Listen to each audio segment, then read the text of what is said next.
Welcome to the Ricky Matthews Show from the Citizens Bank Studio. Appreciate you joining us as we continue to celebrate coastal Mississippi and Mississippi for that matter, and all the amazing people who are working to make this a better place to live, work, and play. And that's what today's show is all about. And listen, no big speeches today because we're just going to have a fun conversation, but I'm going to go ahead and invite my guests into the conversation and introduce you to Joe and Jessica Cloyd, two very dear friends of mine. And two people that I've enjoyed watching grow as entrepreneurs. We're going to tell their entrepreneurial story, most recently opening the Springs Hotel in downtown Ocean Springs, and we'll tell you that as well. But without any further ado, Joe and Jessica, welcome to the show. Ricky, thank you for having us. We're excited to see you again. Absolutely. Yeah. Okay, so listen, before we started the show, Kyle and I were chuckling that when I agreed to do this show 4 years ago, the very first show that aired was Haley Barbour. That was the very first show that we aired. But the very first show that we did was Joe Cloyd. And it's because I know Joe. He actually worked out of my conference room after Hurricane Katrina. That's where we met. And we've stayed very close to each other over a number of years. And I thought, well, look, if we're going to pre-tape a show, let's do it with somebody that I feel comfortable with. And we invited Joe to come in and tell his story. And Kyle and I recorded it. I think it played on that Friday of the first week. First week packed with just some really, really strong guests. But we've had about 1,100 or 1,200 conversations since then, Joe. So I'm amazed that I'm still sitting here in this chair, but I've really enjoyed it. It's been a fun journey, and it's been fun because I can tell stories like yours and Jessica's as you continue to make just fundamentally significant investments in coastal Mississippi. So, Joe, real quick, I remember when you and I, the Governor's Commission was starting to break up. You were still focused on, I think, the Republican Governor's National Convention that was going to happen at the Bow. And yep. I said to you, what are you going to do now, man? What are you going to do now? And you said, you know what? I think I might get into some real estate development or something like that. And you were in your early 20s. And, man, that's what you did in a big way, isn't it? Well, I've been really lucky to be a part of, several successful projects across the coast, primarily in Ocean Springs, but we're very proud of the assets that we've been able to bring to the coastal community, and plan to bring a few more here very soon. So. Well, look, you married Jessica along the way. You guys had 2 kids. I would refer to you guys as kind of a power couple these days because of the work that you're involved in, but you found out, you're together in these business ventures, and you've been able to find the ways to take advantage of the strengths of each other to build an incredible business. And Jessica, as you look back on what you've been able to accomplish together, does it blow your mind, or is it just fitting right toward the plan? Well, we never really had a plan, so which I think. Now that I'm having a moment of respite and like looking backwards, hitting middle age, I think that was to our benefit, because if we had some sort of like really constrained plan, we wouldn't have been able to pivot as easily.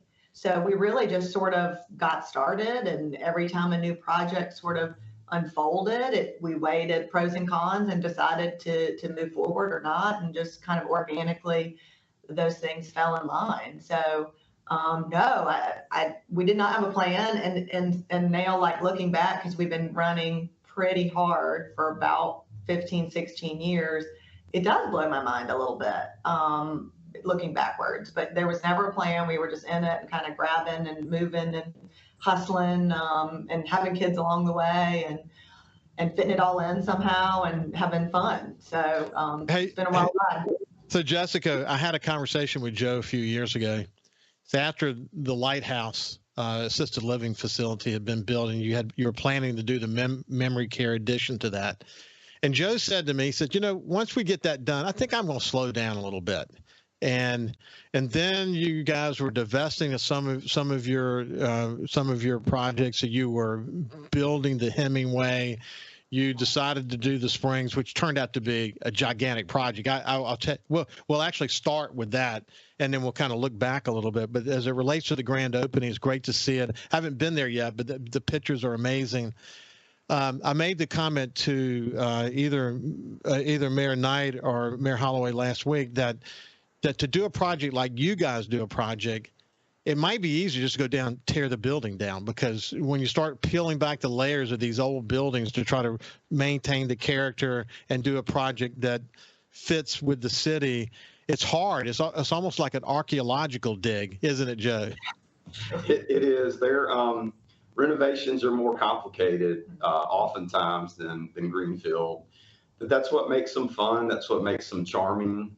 Oftentimes we find, components within the building that we bring back. We didn't use a lot from the former Earl Benham office, which is now the Springs, except for our coffee bar, which is kind of a cool thing. That they left some of the furniture, took a lot of it, but it was a desk or a banquette that was in his office from his travels abroad, and it's in the lobby as our coffee station. And so there's just elements that we try to give homage to what the building formerly was or who was in it, and just try to keep that consistent history there to the extent that we can, but also put our own spin on it.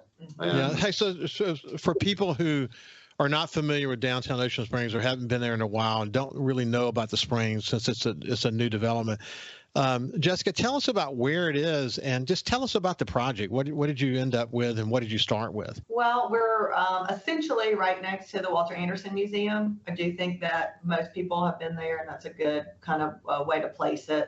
And it evolved like things do.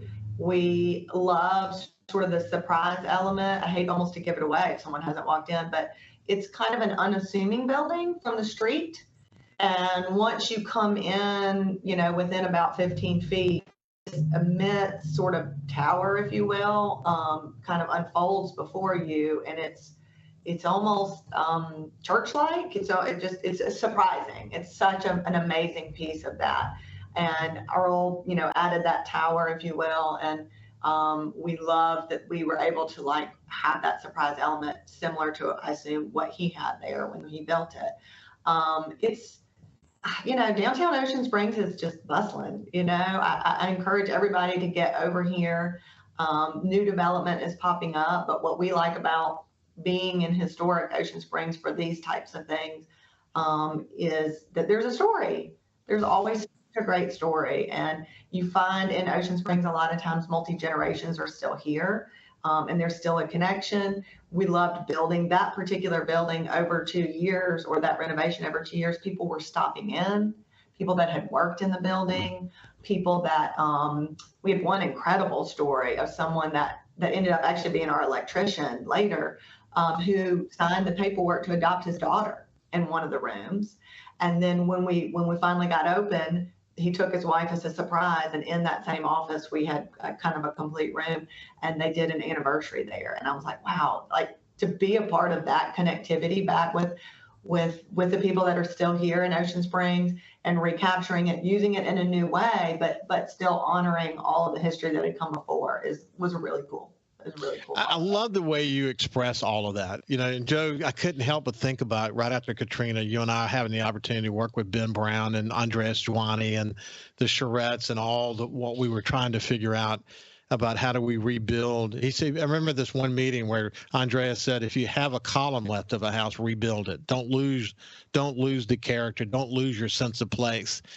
And isn't it interesting, Joe, that you marry a woman who's so articulate at saying much of what we learned about back 18, 19 years ago after Hurricane Katrina, and you see it play out. Did you have any idea that she was so creative when you started on these projects like the roofs, for example? Well, when she and I moved in together, she absolutely transformed my house kind of overnight. And so I knew from there she had a great eye and great creativity. Lamps started appearing out of nowhere. And so forever she's been extremely creative. But over the last, 10, 15 years, we've had a lot of on-the-job training, and so it's been wonderful to watch her creativity blossom, culminating in this really cool new hotel that we're a part of in downtown. So proud of her and what she's been able to do, and my role of making sure things get stuck on the walls or stuck on the ceiling and ultimately can function. So Yeah, it's been a great partnership. Not that it's not rocky sometimes, to work with yourself. But it's but we just have transparency, we have honesty, and we have that willingness to understand that she has a role in a project, I have a role in a project. We really respect those lines, ask each other questions, but ultimately yield to what the other one does best. I think it works really well. It's what makes you guys a power couple. And there's going to be tension because there's always going to be creative tension and doing the kind of stuff that you guys are involved in. When we come back on the other side, I want to describe, Jessica, what I see your style being. And then I want to really, let's talk about your projects and what all you guys are involved in. When we come back on the other side, we'll continue our conversation with Jessica and Joe Cloyd. We'll see you after this break. Listen, when I was preparing for this conversation, incidentally, welcome back to the Ricky Matthews Show from the Citizens Bank studio. I thought a lot about my friends Jessica and Joe Cloyd because I've watched them evolve. And again, I had the opportunity to work with Joe.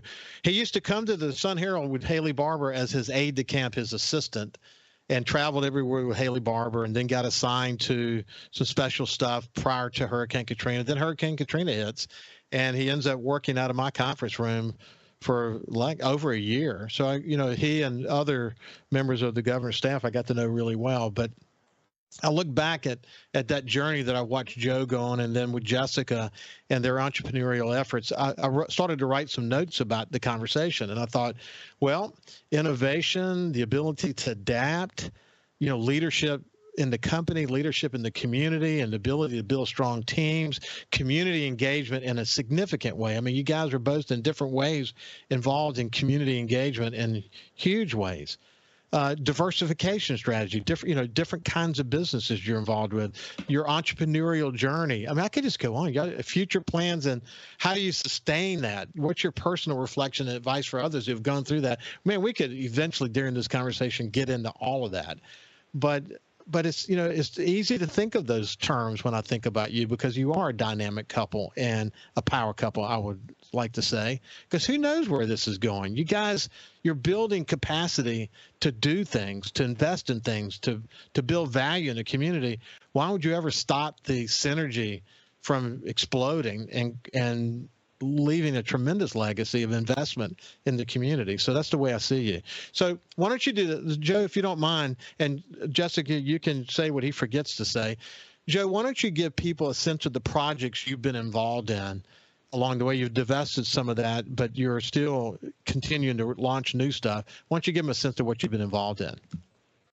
So the first few that I was involved in were a couple of cottage projects, cottages at Oak Park and cottages at 2nd Street in Ocean Springs and Pass Christian, respectively. They were, traditional neighborhood developments, really inspired from the charrettes that we participated in after Katrina. They turned out well. They were rental properties for a long time. We converted them in the last year and a half or so into condos and are providing permanent residences for folks in those two communities, or some people are short-term rentaling them, which I think is really neat, where it all kind of works together. Have built some housing close to downtown. Segued into the senior housing business, opened Riverside, which was a 118-unit senior independent living facility in D'Iberville, 55 and up. It was a really neat community for a long time to be involved in. Sold it a few years ago. Opened up Lighthouse Assisted Living, kind of in that same vein, with some partners. And I may segue to that for just a second. We did, you mentioned we opened memory care cottages a couple of years ago. We just opened 18 independent living units in the remaining real estate that we have there. there will be another ribbon cutting for that here coming up pretty soon. So we're real proud of how that campus has evolved into one of the larger ones in South Mississippi. It's almost 140 suites combined. It's a well done facility, but ultimately in that business, the care is what matters, and we have a great team that runs it. Hey, Joe, just one quick comment about that, and we can certainly circle back and talk more about it. But what's really interesting and very dynamic about ramping that business up is that you did it during COVID. You're literally opening this assisted living facility during COVID, and all that goes with that, and still planning the memory care piece of this and growing that. That was with all the other stuff that you were involved in. But man, that was a heavy lift there for a while, wasn't it? It was challenging.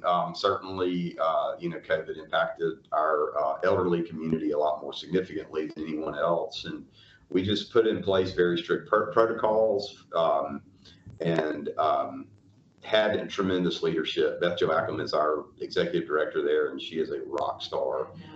And she has built an awesome team of nurses, caregivers, administrators that I believe run the best assisted living memory care in South Mississippi, maybe in the state. So she's, our role has been minor compared to hers, and I appreciate all that she's done there. Yeah. Sort of contemporaneously to that, we got in the hotel business, opening the Roost, and then the Hemingway, and then most recently the Spring. So we've, everything that a lot of what we've done has been multifamily, but just in different facets, some traditional apartments, some senior, some short-term rental hotel. But we we've liked it. We've tried to get good and want to get better at it. Have two like if we're looking forward, like I said, just in self-promotion, we have two ribbon cuttings coming up. One is Lighthouse Independent Living, which we're very proud of. And then I'm working on a development in the D'Iberville area with two gentlemen. It's called The Lofts, and it's really just a traditional 3-story apartment. But it's very cool on the new county developed Cook Road corridor, now called Mallet.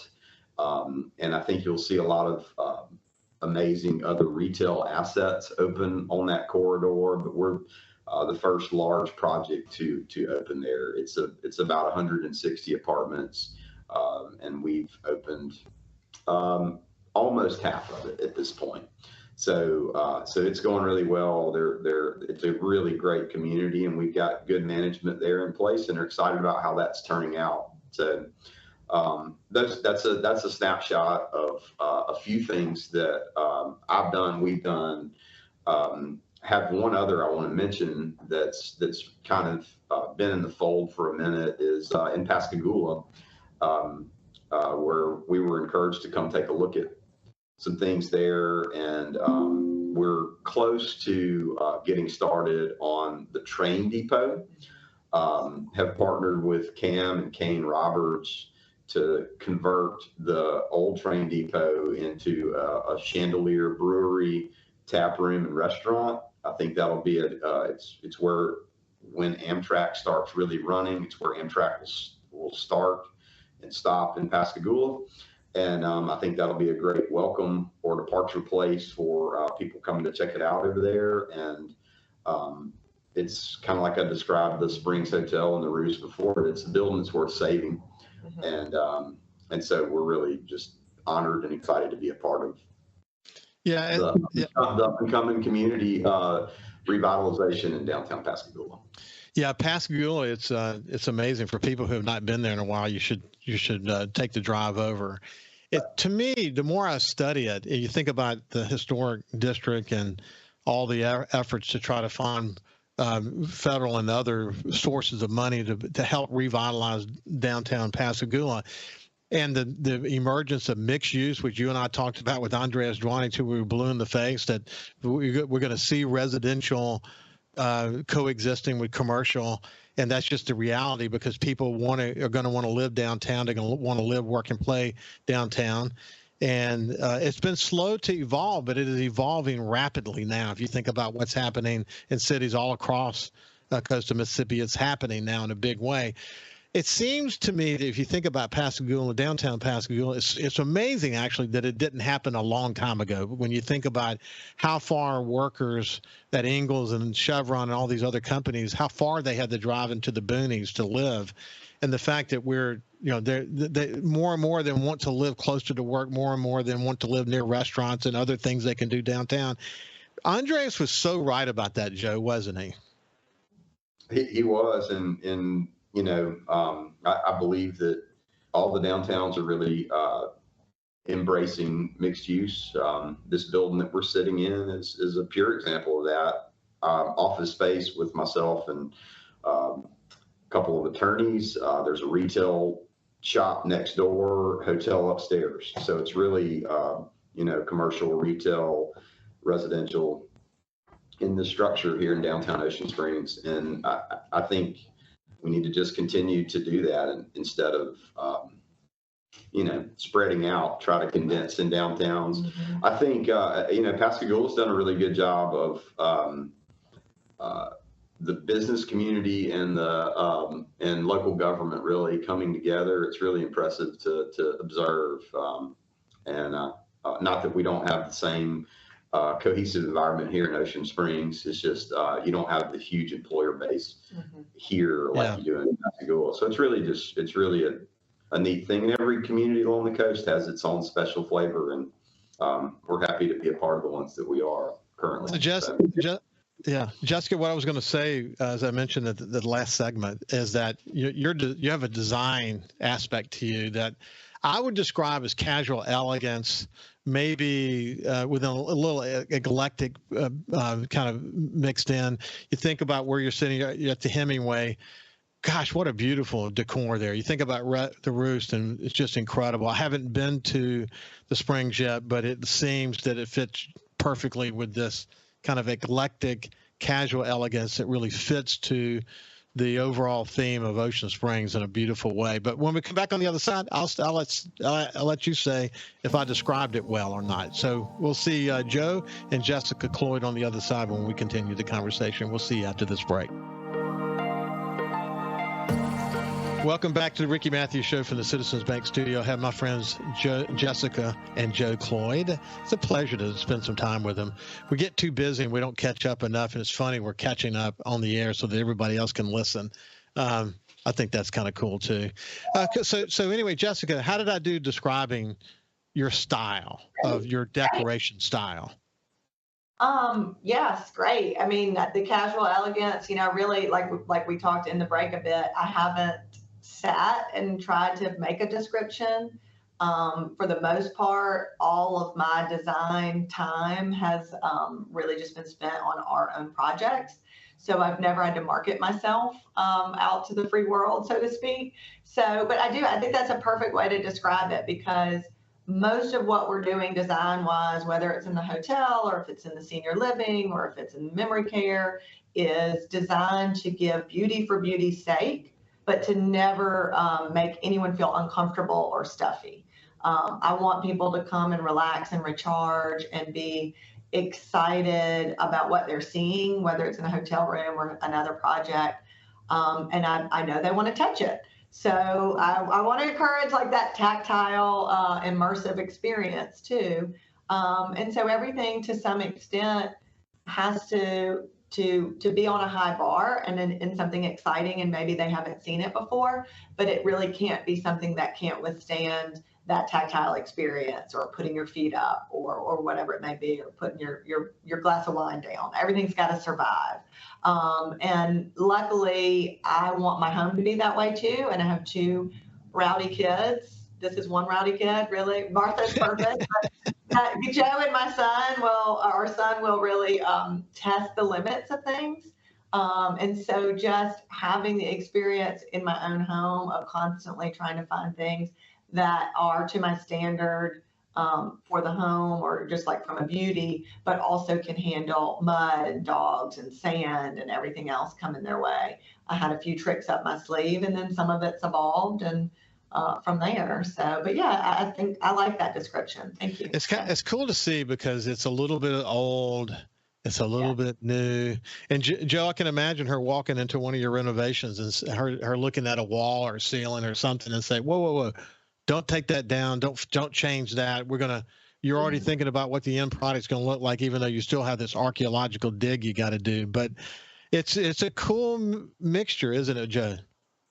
It absolutely is. And I think the interesting piece of what she does is each space is different and deserves different attention to it. You know, I think what she was designing 5 years ago is different than it is now. I think she doesn't get caught in trends, just sort of takes the space for what it is, takes the light that's existing for what it is, and spends plenty of time trying to get the exact right fit as it relates to designs, finishes, and fixtures. It's really an interesting process to watch.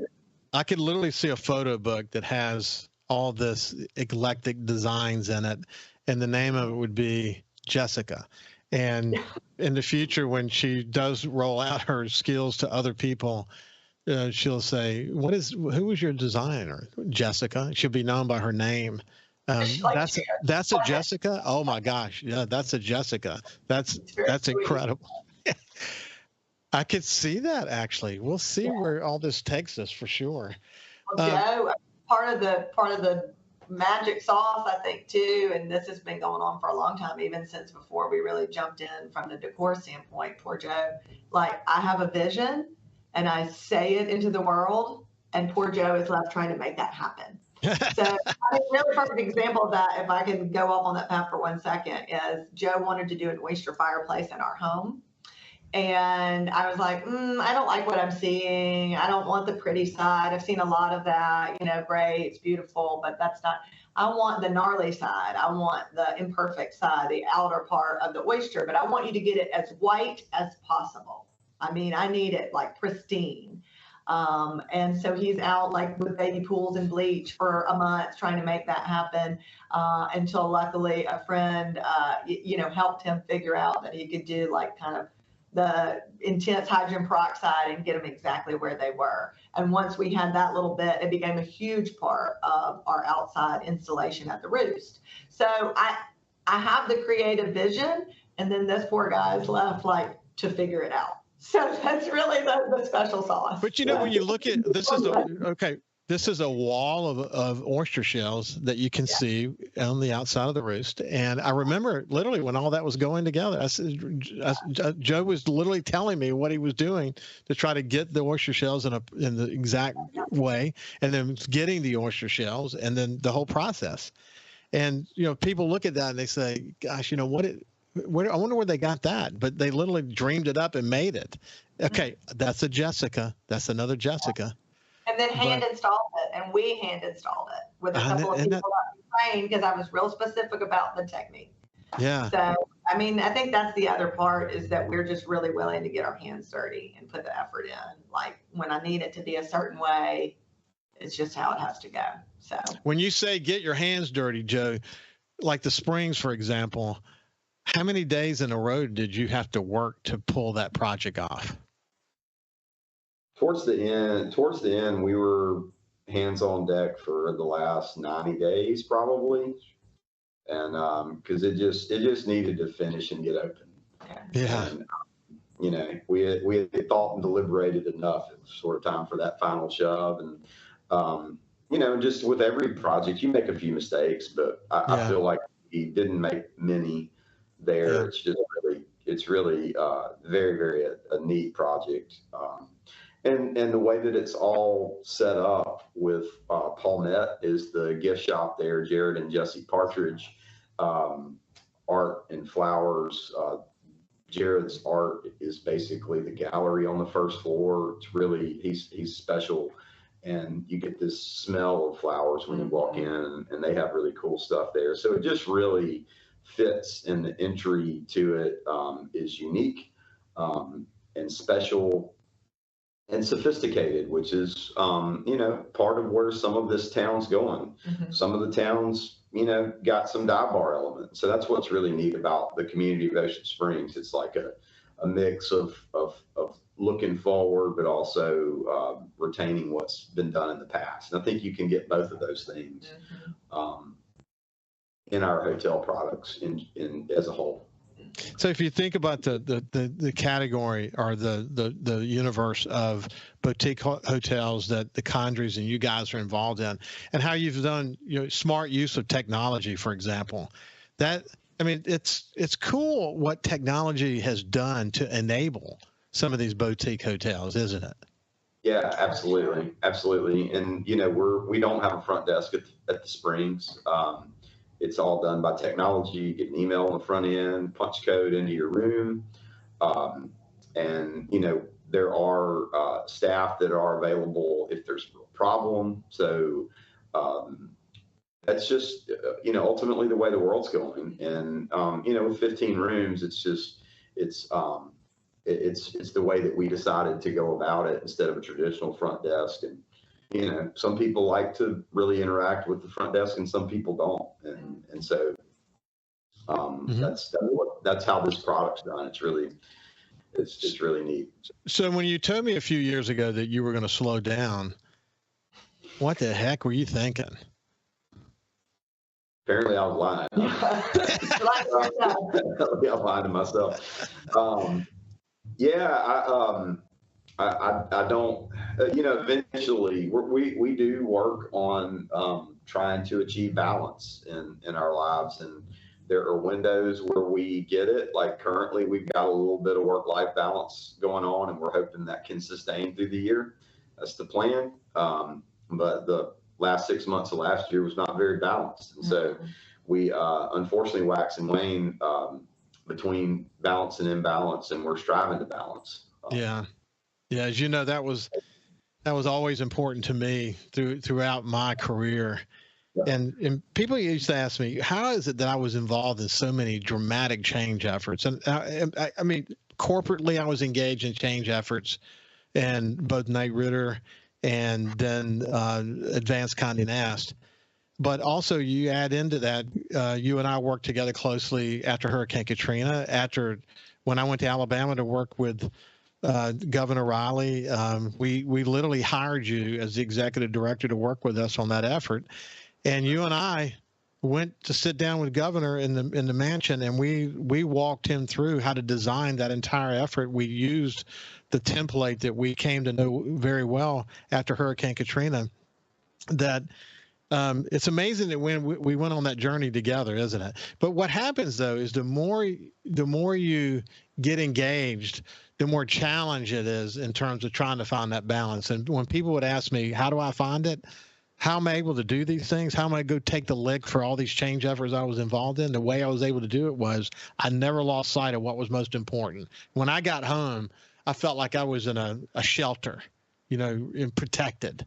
And I know y'all want to feel the same way. And I mean, that's the key to success. That really is. Hey, when we come back on the other side, we'll continue our conversation with Jessica and Joe Cloyd. We'll see you after this. Welcome back to the Ricky Matthews Show from the Citizens Bank Studio. I have Jessica and Joe Cloyd with us. And we were just chatting during the break about all these journeys Joe and I have been on together. It's crazy. I told Joe when he was in his early 20s that one day he's going to be governor of Mississippi. And during the break, I said the same thing. I said, Joe's going to be governor one day.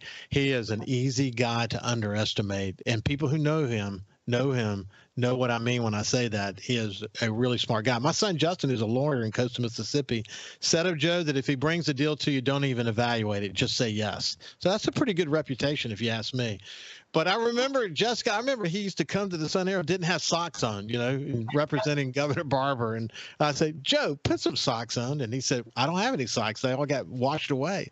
That was a familiar refrain back in those days. But Joe's not always been known for being he's not Mayor Knight in terms of his reputation for being dapper in the moment, is he? No. I mean, I think he had a great wardrobe. It's an urban myth maybe at this point. I never got to see it. When he was traveling with Governor Barbour and needing to wear a suit all the time and kind of doing all that, and then unfortunately lost his rental home completely during Katrina, and so of course lost every bit of clothing. That's been a few years now, and he really enjoyed leaning into sort of, well, I just lost all my clothes, so the casual aspect of that brought, and then of course committing to the coast at that point because he's not a native coast boy. He really leaned in and like has adjusted that and just thought, well, if somebody needs me to wear a suit or dress up to show I'm important or that my idea is of value, then I don't need him anyway. So, kind of, that's not a direct quote, but that's a little bit of how I would say, it works for him. I mean, he's proof of the pudding. So we joked about the meeting that we had with Governor Riley, but say your recollection of that. Well, I mean, a governor from any state, it just sort of is a higher echelon sort of meeting. And it was the first meeting.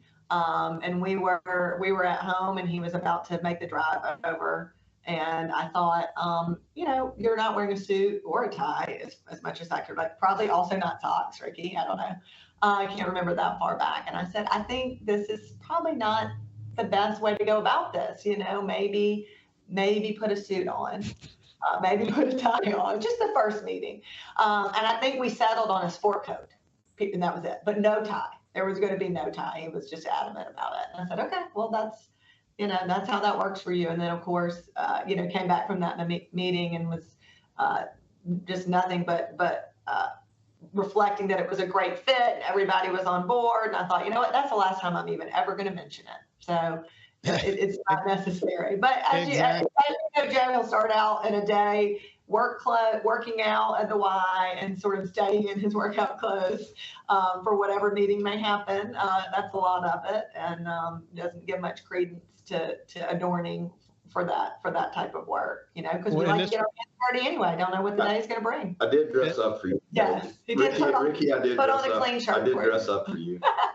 Today. Well, look, Governor Riley and I became very close when I was in Alabama, and he had come down and asked me to lead the oil recovery efforts and help him design the effort. We had over 1,000 people involved, Joe, if you remember, well.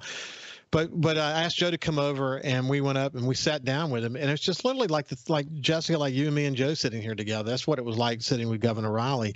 We rolled up our sleeves and we talked through it. And by the time we got done, he said, "Okay, it's done. We're going to do this. This is the way we're going to do it." Joe, hopefully you'll come on board with us.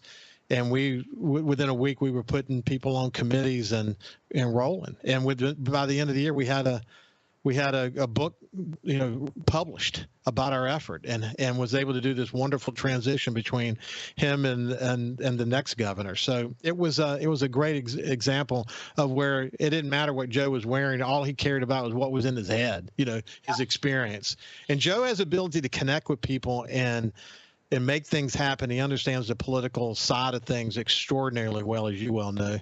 He counsels many, many people on that regard. So I just think he's got a skill set there that's going to be underutilized if he doesn't one day decide to be the governor. Maybe. Has there been a governor from Purvis before? No, Prentice, but no. Prentice, of course. We had George Dale was the insurance commissioner. I think that's the highest flying Prenticean that's been around. But yeah. I was on the school board in Ocean Springs, and that's probably the highest official public office that I anticipate I'll reach. So, well, you're a kingmaker. You're the guy who works behind the scenes that helps put people together, because you know what it takes to pull it off. And it is to do big projects, to do any project anywhere, it requires a lot of collaborating. And someone said the other day, I had somebody on the show that said they counted. Actually, it was from Coastal Mississippi Tourist. She said 113 different elected officials in Coastal Mississippi. So to pull something off in this region, you got to do a lot of communicating, don't you? You do. And, the markets that we look to invest in, that leadership's important. It really is. And just having consistent rules and the consistent the leadership that the pro development, reasonable pro development is what we look for, and have moved away from some places intentionally because of that, the counter to that. So, but we're excited about what we've been a part of, and just, thanks for giving us a chance to. Well, hey, look, we're out of time, but it's been a wonderful journey. Fun to kind of reminisce a little bit as Jessica and Joe Cloyd and I just kind of relive some times that give them an opportunity to share their mission for Coastal Mississippi. Have a great day, and we'll see you tomorrow. Thanks, Ricky.